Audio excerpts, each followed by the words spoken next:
The Horns of Nimon feels very much like the end of an era.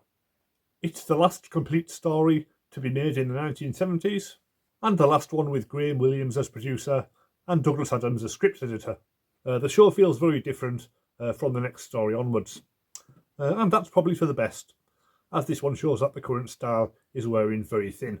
This is yet another studio-bound story, but there are a variety of settings, which makes it feel more ambitious than it is.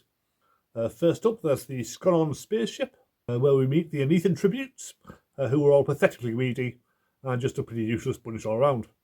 Their guards are at least amusing, especially the one who yells, "Weakling scum!" at them every chance he gets. I must see if you can get that on a t-shirt. After the TARDIS smashes into the ship, Romano ends up staying aboard, while the Doctor just mucks around in the TARDIS for a bit.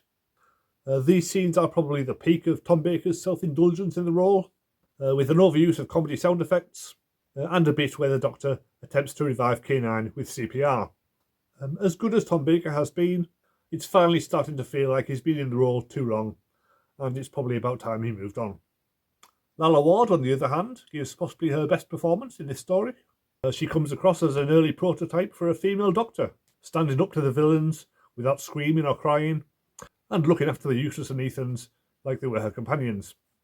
She's the only actor playing it completely straight, and comes across so much better for it. It's a shame Lalla Ward never got to star in her own series. She would have been ideal as a plucky female detective in a show like Miss Scarlet and the Duke, or Astrid and Raphael, both of which I can highly recommend.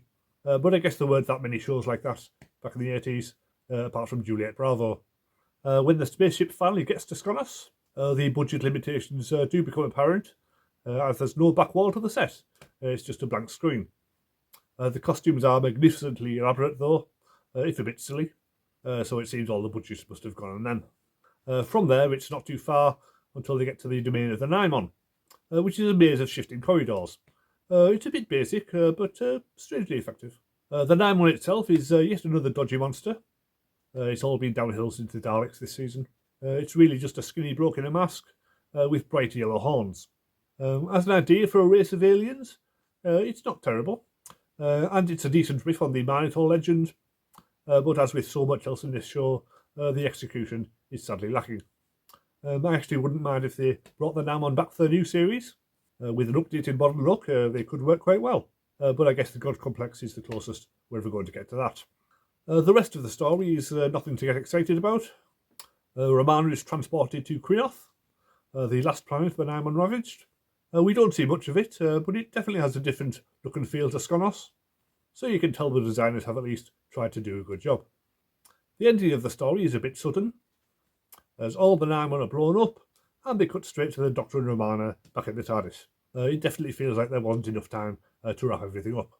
So the guest cast are mostly pretty awful, but the absolute worst has to be Graham Crowden as Soldeed. I know I'm not the first to say this, but he overacts spectacularly, hamming up every line like his life depended on it. He makes Tom Baker look positively restrained. Janet Ellis as Tika shows why she is a much better presenter than she's an actor. Only John Bailey as Sesam feels anything like a real person, and he is only in it very briefly before being killed off. There's no making-of documentary on either DVD or Blu-ray. Clearly everybody involved is too embarrassed to talk about it. The DVD instead has a 30-minute documentary, Who Peter, all about Doctor Who's involvement with the children's show Blue Peter. And it feels like a proper documentary, presented by Gethin Jones, and with interviews from everybody from Biddy Baxter to Russell T Davies. And there's lots of clips from Blue Peter over the years, so it's quite interesting, and you can certainly imagine them showing it on BBC Two, or at least BBC Four. It's not on the Blu-ray, but both versions do have a 6-minute interview with writer Anthony Reid, who seems to have had good intentions, but was scuppered by the casting directors adding humour. Overall, it's not completely terrible. It's certainly never boring, but it's still a rough watch, so I'll give it 3. So I've now reviewed every single episode of Doctor Who from the 1970s. It took me a lot longer than I thought it would. But before I move on to the 1980s, there's still a few bits and pieces to cover. Next week I'll be watching the 6-part animated reconstruction of Shada, which is on the Blu-ray and I think is the same version that's on the iPlayer.